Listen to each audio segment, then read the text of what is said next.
एक बूढ़ा भिखारी।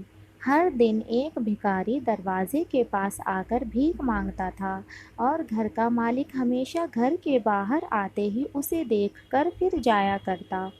कई बार उसके लिए गालियां भी बकता। वो कहता, तू जिंदा ही क्यों है?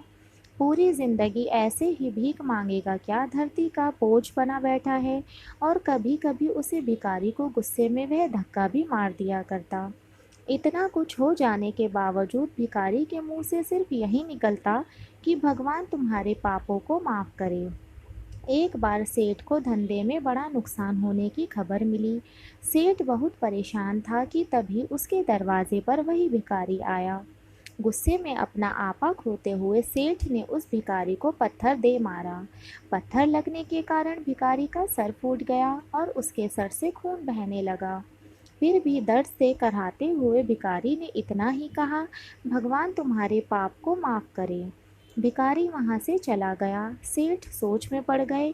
भिखारी को पत्थर मारा, फिर भी उसने सिर्फ प्रार्थना की। सेठ का गुस्सा शांत हुआ। शेर का मन शांत हुआ। भिखारी का रहस्य जानने के लिए सेठ ने भिखारी का पीछा करना शुरू कर दिया। भिखारी जहाँ जहाँ जाता, सेठ उसके पीछे जाता। सेठ ने देखा कि कोई उसको खाना देता, कोई उसको मारता, कोई अपमानित करता, तो कोई गाली देता। लोग भिखारी के साथ चाहे जैसा व्यवहार करते, लेकिन भिखारी सबके लिए एक ही प्रार्थना करता, भगवान तुम्हारे पाप माफ़ करे। अब रात होने को आई थी। भिखारी अपने घर जाने के लिए लौटा।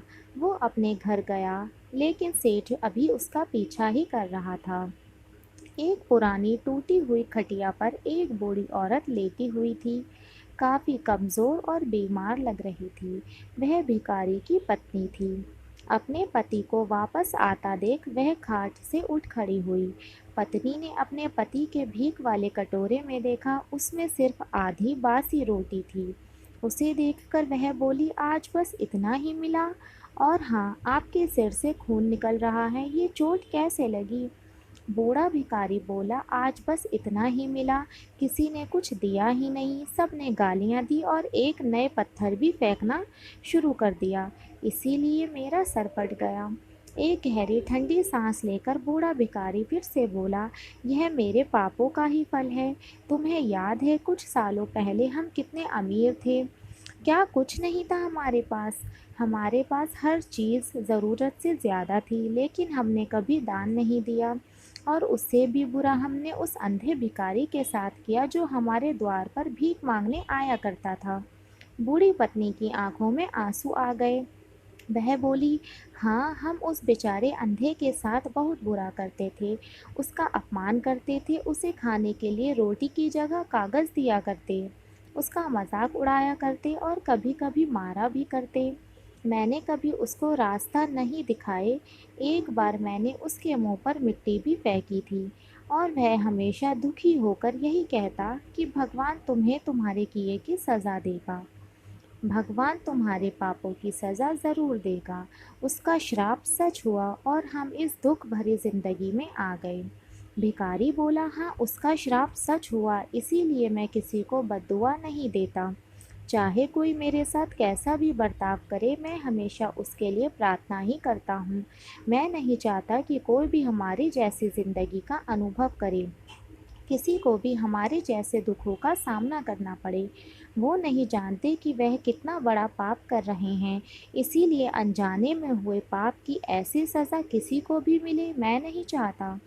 सेठ वहीं पर छुपकर यह सारी बातें सुन रहा था। अब उसे सब कुछ समझ में आ गया था। भिखारी और उसकी पत्नी ने वह आधी रोटी मिल बांटकर खाई और भगवान को धन्यवाद बोलकर सो गए। अगले दिन बड़ा भिखारी फिर से भीख मांगने गया। सेठ के घर के पास जाते हैं। सेठ ने पहले से गरम रोटी या उसके लिए निकाल कर रखी थी। उसे देते हुए सेठ विनम्रता से बोला, माफ़ कर दीजिए बाबा, बहुत बड़ी गलती हो गई मुझसे।